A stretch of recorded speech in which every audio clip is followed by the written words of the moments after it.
Assalamualaikum warahmatullahi wabarakatuh.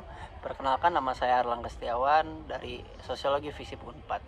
Teman-teman di sini pernah nggak sih kamu merasa sulit terbuka soal perasaan karena takut dianggap lemah? Atau mungkin kamu pernah mendengar kalimat seperti laki-laki itu nggak boleh nangis? Nah, di video ini kita akan bahas bagaimana psikologi sosial membantu kita memahami fenomena seperti ini. Dan kenapa sosiologi perlu mempelajari aspek psikologis masyarakat.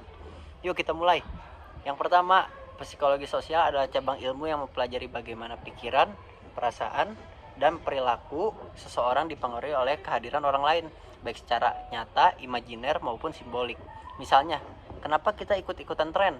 Kenapa kita menyesuaikan diri dengan kelompok? Atau kenapa kita menilai seseorang berdasarkan stereotip tertentu? Sederhananya, psikologi sosial menjembatani dua dunia, psikologi individu dan struktur sosial.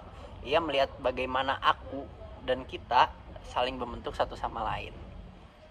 Sosiologi memang fokus pada struktur sosial, norma, dan lembaga masyarakat, tapi tak memahami proses psikologis individu, bisa kehilangan konteks. Kenapa seorang bisa patuh atau melawan norma?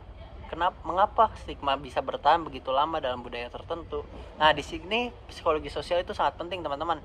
Ia memberikan lensa mikro untuk memahami dampak ke makro gitu. Jadi ketika sosiologi berbicara soal sistem, psikologi sosial ini bicara tentang bagaimana sistem itu diinternalisasi dalam diri manusia. Di Indonesia, stigma terhadap kesehatan mental masih kuat.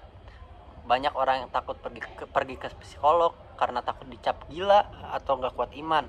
Tapi dari sisi psikologi sosial, stigma itu muncul karena proses labeling.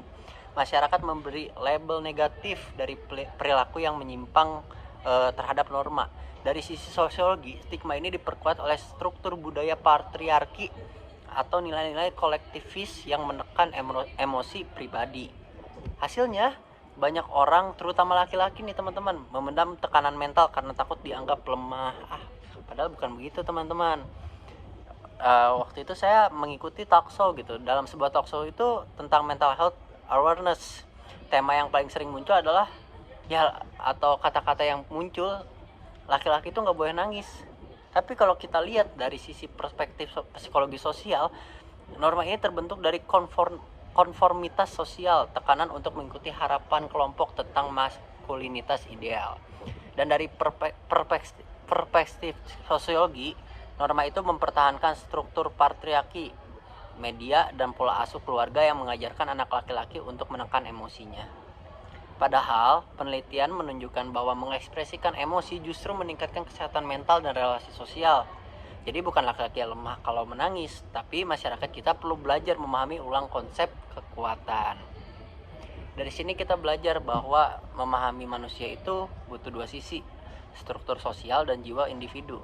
Sosiologi memberikan kita peta besar tentang masyarakat, sementara psikologi membantu kita melihat jalan kecil di dalam pikiran manusia. Kalau keduanya digabungkan, kita bisa memahami, bahkan mengubah cara masyarakat memandang kesehatan mental. Karena pada akhirnya sadar mental bukan cuma urusan pribadi, tapi juga proyek sosial bersama. Terima kasih teman-teman. Wassalamualaikum warahmatullahi wabarakatuh.